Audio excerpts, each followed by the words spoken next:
Hello student, आज के इस वीडियो में हम बात करने वाले हैं कि संदर्भ प्रसंग व्याख्या कैसे लिखें।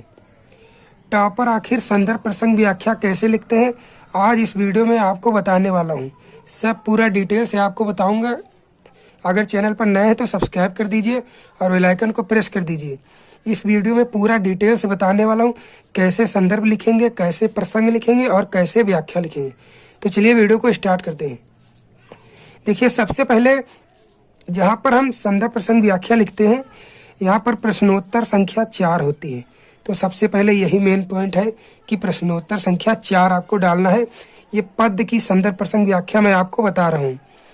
इसमें क्या करते हैं, बहुत से बच्चे लिखते हैं लेकिन फुल मार्क्स नहीं पाते हैं। मैं आपको बताऊंगा तो आपको फुल मार्क्स 6 में से 6 मार्क्स आपको मिलेंगे अगर इस तरीके से आप संदर्भ प्रसंग व्याख्या लिखेंगे। तो कैसे लिखना है, देखिए, जैसे सबसे पहले आपको जो दिया होगा पद, उसके 2 अक्षर पहले और 2 अक्षर लास्ट के डॉट डॉट करके आपको लिखना है इस तरीके से। जैसे ऊधव मोहि ब्रज विसरत नाही, ये एक पद है सूरदास जी का, तो उसी से मैंने लिखा है।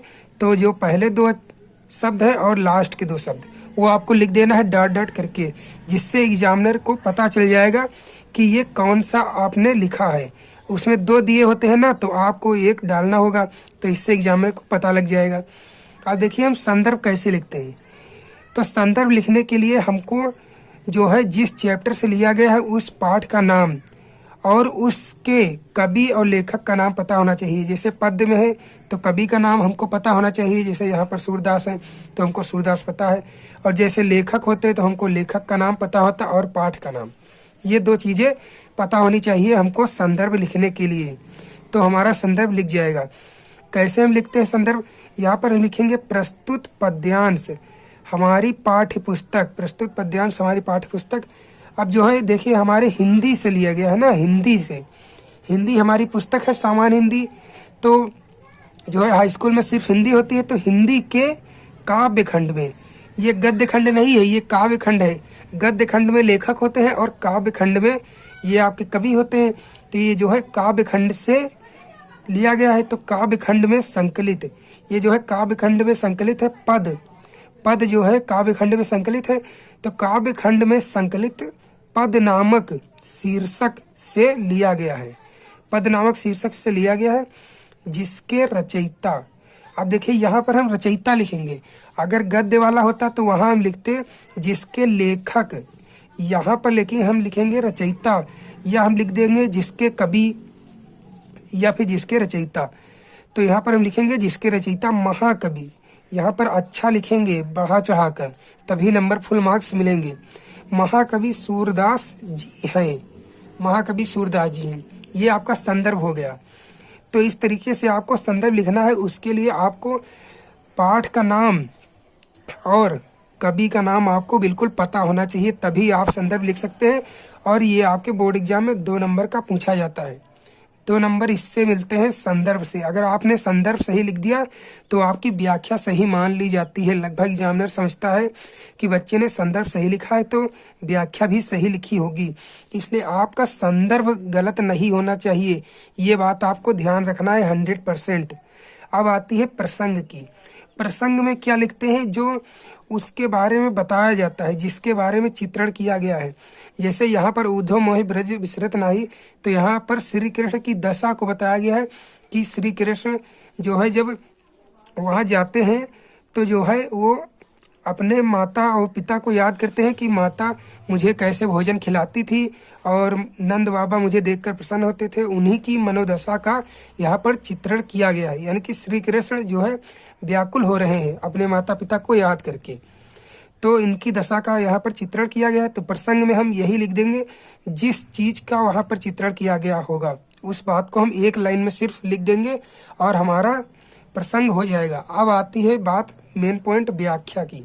व्याख्या कैसे लिखें, देखिए, व्याख्या आपको रटना नहीं है। अगर आप रटेंगे तो कभी भी लिख नहीं पाएंगे व्याख्या, ये बात आपको ध्यान रखना है। व्याख्या आपको कभी भी रटना नहीं है। देखिए, व्याख्या जो है तो यहाँ पर बता रहा हूँ कि व्याख्या आपको रटना बिल्कुल नहीं है। जो चैप्टर दिए होते हैं उनको कायदे से अच्छे से पढ़ना है, और मैं आपको सब पढ़ा दूंगा। पढ़ा चुका हूँ, सूरदास जी के पद मैं आपको पढ़ा चुका हूँ। अगर वीडियो नहीं देखा है तो देख लीजिए, आपको प्लेलिस्ट में मिल जाएगा।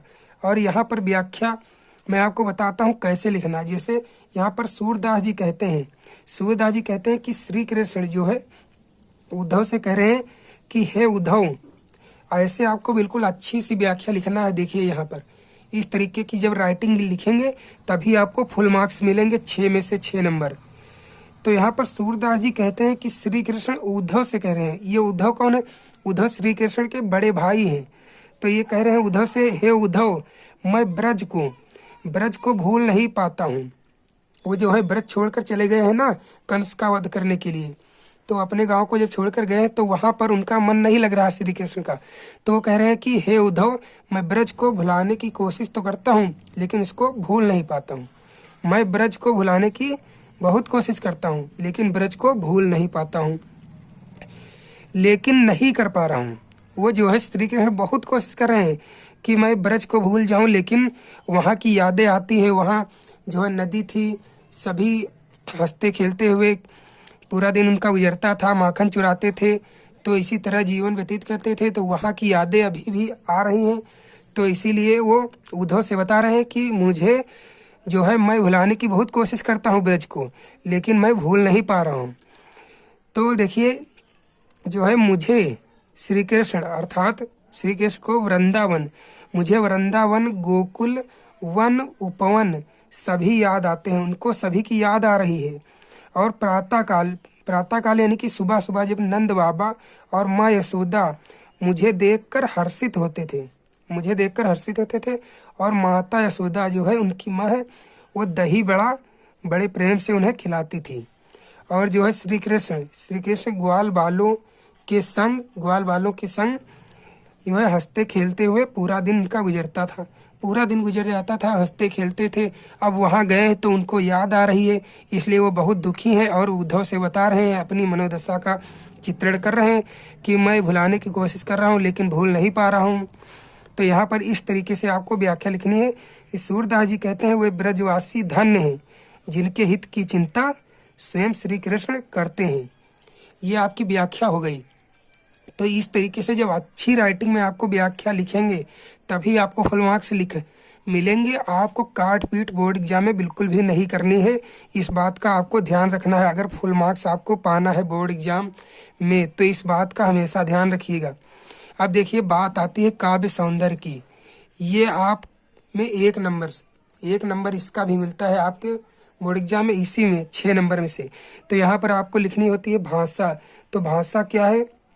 जो है सूरदास की भाषा है ब्रज, और इनको गुण वही पद में से निकालना होता है। गुण तो गुण है माधुर्य, और रस यहाँ पर है श्रृंगार, और छंद ज्ञात्मक, और यहाँ पर अलंकार आपको पता चल गया होगा अनुप्रास है। तो इन चीज़ें लिखनी होती है। ये 4-5 चीज़ें आप लिखेंगे तो काव्य सौंदर्य आपका पूरा तैयार हो जाएगा। अब जो है संदर्भ, प्रसंग, व्याख्या और काव्य सौंदर्य जब ये सब लिख देंगे तो आपको फुल मार्क्स देने से कोई भी बोर्ड एग्जामिनर रोक नहीं पाएगा और फुल मार्क्स आपको दे देगा। ये 100% तय है।